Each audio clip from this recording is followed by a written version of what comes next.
Hey everyone, Nidhogg is the latest hero class that was released, and I had tried out Nidhogg on a few accounts with different deposits, gear, and core passive levels to get a better feel for the class. I'll be doing a few comparisons including with the Saint class and also comparing the support build for Nidhogg and the high DPS build. In addition, I'll be comparing which situation Nidhogg excels at and what situation it poorly performs in. Is Nidhogg going to be good for you? Stay tuned to find out.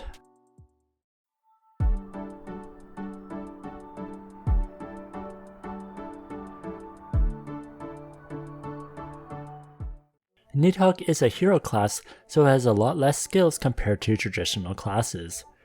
In fact, you can put all the skills in one manual bar, which is unheard of for classes like Saint, who have bars and bars of manual skills that are all useful.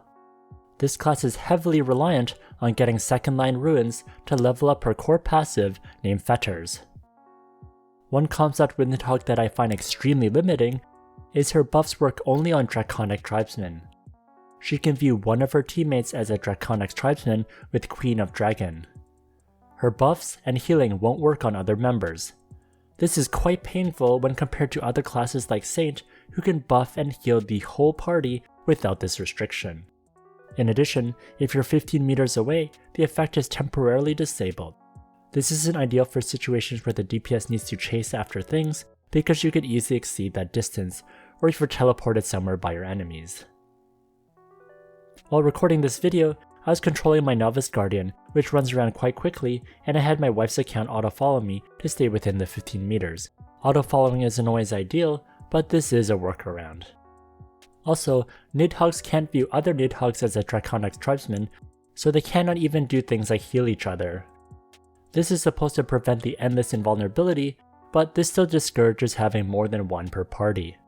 I feel like they could have said that other Nidhoggs couldn't be invulnerable when using the Savior's Flower, but I feel like there's probably other exploits that I'm not thinking about. Next, the skill Twilight of the Gods temporarily allows all teammates within a 15 meter range to be a Draconic Tribesman, but it's only for 6 seconds. If you want to do group heal and buffs, you have to be really good at timing this for the appropriate situation.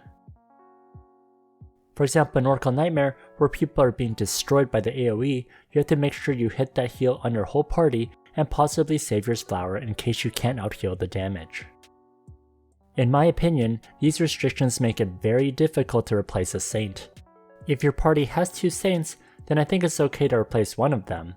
But if you're the primary Saint in the party, I wouldn't advise it unless you have a party willing to eat a lot of consumables or have ways to cheat death.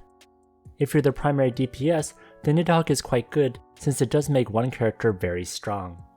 In my own party, I had a Slave Saint, but since my wife is already a Saint, the buffs are redundant, and the Slave Saint is there just for giving extra resurrection.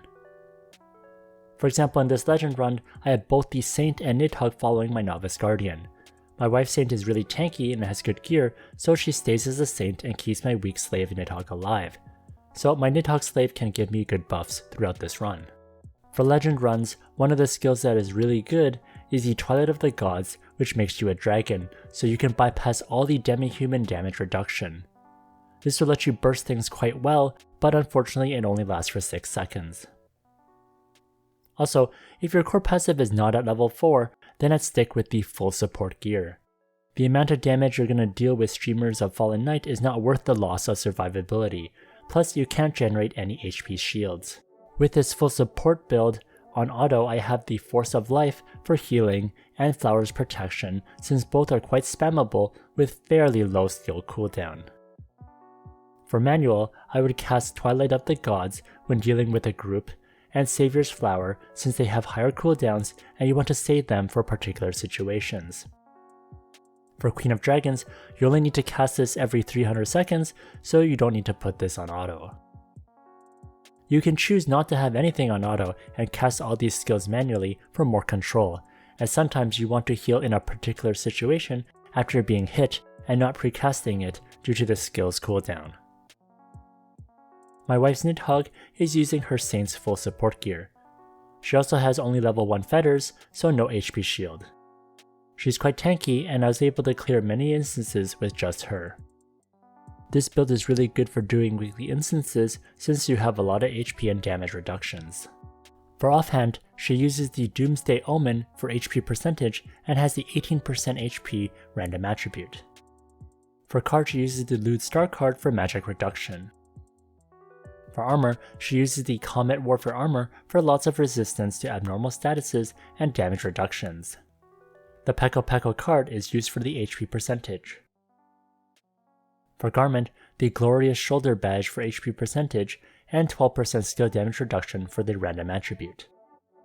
She also has the Divine Blessing 4 magic reduction as her enchant and uses the card Orc Baby for the neutral damage reduction. For footgear, she uses the Crucible of Blood for HP percentage with the physical damage reduction plus 6% as a random attribute. She also has the Divine Blessing 3 enchant. For card, she uses the Dark Lord Star card for abnormal resistance. For accessories, she uses the Martyr's Necklace for HP percentage with 6% magic reduction random attribute and the Tenacity 3 enchant. For card, she uses the Fisherman card for damage reduction and freeze resistance. For her second accessory, she uses the Martyr's Necklace for the HP percentage with the HP percentage random attribute. She uses the Beer Penguin card for more potion effects and bonus healing received. For Ancient Relic, she uses the Valkyrie's Blessing for the int and the vitality. For weapon, she uses the Stardust Dragon Staff for HP percentage and healing increase. She uses the Sapphire Star card for HP percentage, flee, and magic damage avoidance. Her second card is the Meta Ant card for HP percentage. For helmet, she uses the Black Goat's Fury for HP percentage and the White Bait Lake Lord card for the magic attack percentage, which adds to the healing. For face, the Shield of Valhalla for the HP percentage and stun resistance. For mouth, the Kraken Treasure Key for HP percentage and damage reduction. For back, Fate Wheel for skill cooldown minus 10%, which will allow you to cast some things slightly quicker. For tail, the M-Def Fairy for magic attack damage reduction and stun resist. For Orcomer, Deathcat Armor for silence and stun resist. Also the Crotch Staff for more healing. For Advanced Ruins, unfortunately no second lines. With self-buff and foods, she has 1.5 million health. She has 12.4 thousand magic attack, 24.4% magic penetration, healing received is 31%, healing increased is 76.2%,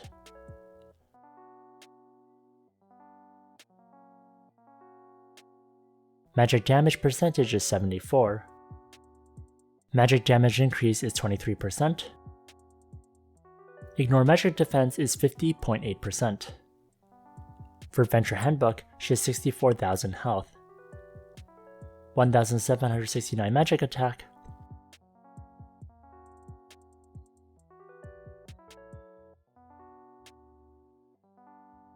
and 54% magic attack deposits. Here I have her auto-follow my main in a legend instance. Her tanking gear allows her to survive for quite a while.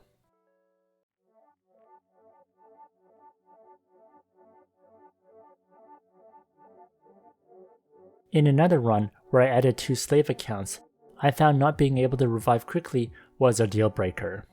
Savior's Flower's skill cooldown is just too long. Reviving with the Saint is just so much quicker. Next, if you have level 4 fetters or ideally level 7, I would recommend trying this with the Magic DPS gear. On my China beta test server account, I did have all the ruins to unlock the max level of fetters. Being able to create HP shields is really good, and you can also deal a lot of extra damage, especially at level 7 when your Draconic Tribesmen can also trigger the Streamers of Fallen Night to deal a lot of extra damage, although it is capped at 3 per second. However, if you're doing a ton of damage, this damage will add up. Here I'm hitting the APOC Archangeling, and you can see the HP shield generate as you see that yellow ball around me. This account doesn't have the new Ancient Equipment gear, nor does it have the magic critical items, otherwise I would use those.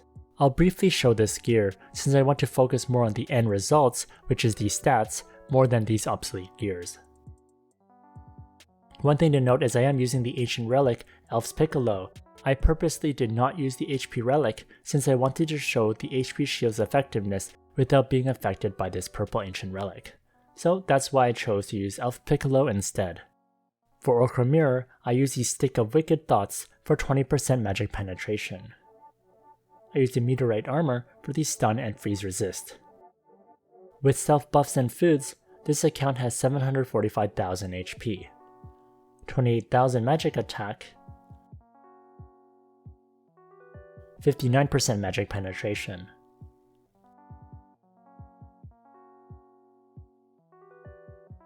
1% healing received, and 25% healing increase. There's a 36% skill damage increase,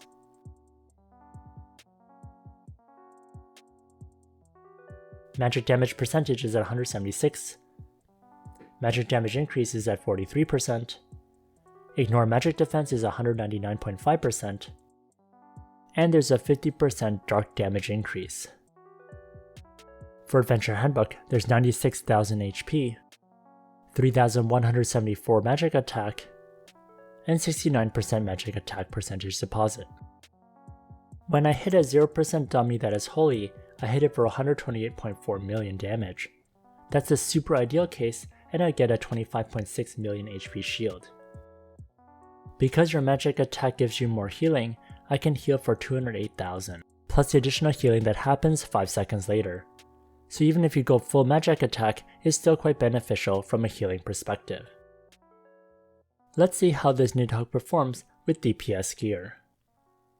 I hit the legend level golem for about 2 million per hit, which means I get about 400,000 HP shield, which is pretty nice.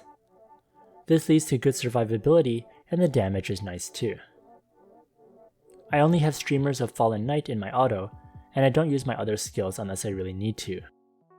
You need to keep doing damage to stay alive, and you can do well enough to not cast the other skills since the HP shield does keep you alive for quite a while. If I had a Draconic Tribesman DPS, a lot more damage would be dealt out. This would also be great for PvP.